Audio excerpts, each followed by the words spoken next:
May 2nd, 2011, 1:45 in the morning. Inside a house with towering walls in a quiet Pakistani city called Abbottabad, the world's most wanted man was asleep, Osama bin Laden. 10 years, America searched caves, mountains, the lawless edges of the Afghan border. He wasn't there.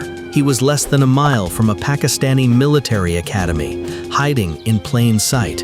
And the thing that finally led them to his door wasn't a satellite, wasn't a drone, it was one man's mistake. By the end of this video, you'll know exactly who that man was. And the twist, his mistake was about to cost him his own life too, in that same house, that same night. Go back a few years first. A secret CIA prison, one question, asked over and over to Al-Qaeda's third in command, Khalid Sheikh Mohammed. Who delivers messages to bin Laden? A false name. Silence. A false name again. But the silence was too tight, too rehearsed. The CIA read it exactly right. This courier wasn't a lead, he was the whole game. Find him, find bin Laden. Except the man didn't exist on paper. No face on file, no fixed address, no slip-up. Just years of nothing. A name finally, still no location.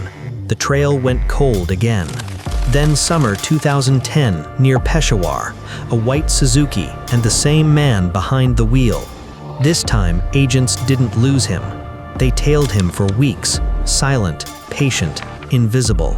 And the car kept leading them back to one place, a walled-off compound in Abbottabad, bigger than anything around it. August 2010, one phone call intercepted.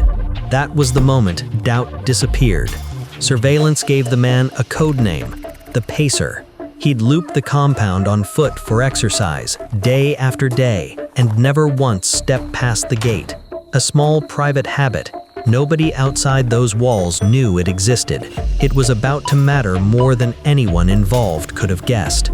The compound itself was built to disappear.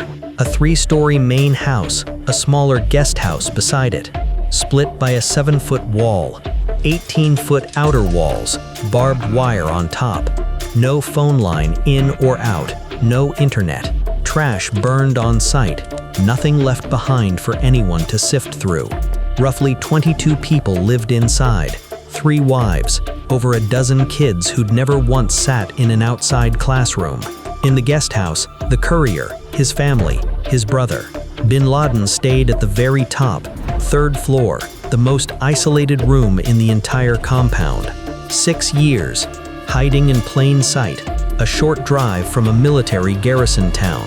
By morning, not everyone behind these walls would still be alive, and one man in that compound was about to make, almost exactly, the same mistake that had already cost him everything once.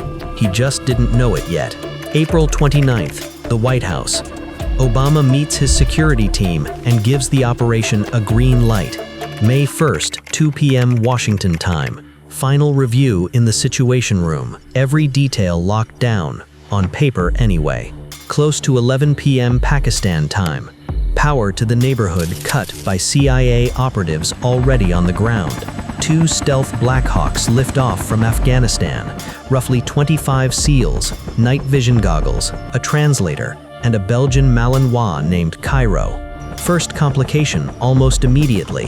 One helicopter goes unstable in the thin air above the compound, forced into an emergency landing inside the walls themselves. The team doesn't stop, it adapts. 4 soldiers and the translator hold the perimeter with the dog. The rest split, moving fast. First target, the guest house. Door breaks open. A man appears. Seconds later, he's down. Through the gate, into the main courtyard. Ground floor, room to the left, a man, his wife, both killed.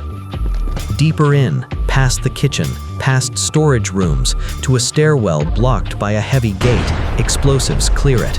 Second floor, stairs, bin Laden's 23-year-old son, Khalid, right in front of them, shot there on the steps.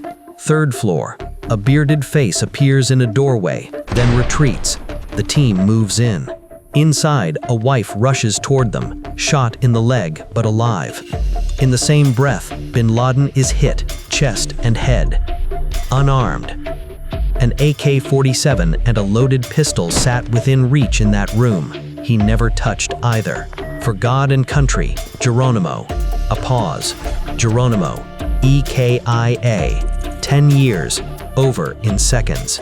40 minutes, start to finish. Not one American injured. The team confirms it on site. Photo match. Blood and bone marrow samples for DNA back home. Then strips the house of computers, hard drives, storage devices, anything tied to what's left of the network. One last job before leaving. The crashed helicopter, blown apart, so its stealth tech never reaches anyone else's hands.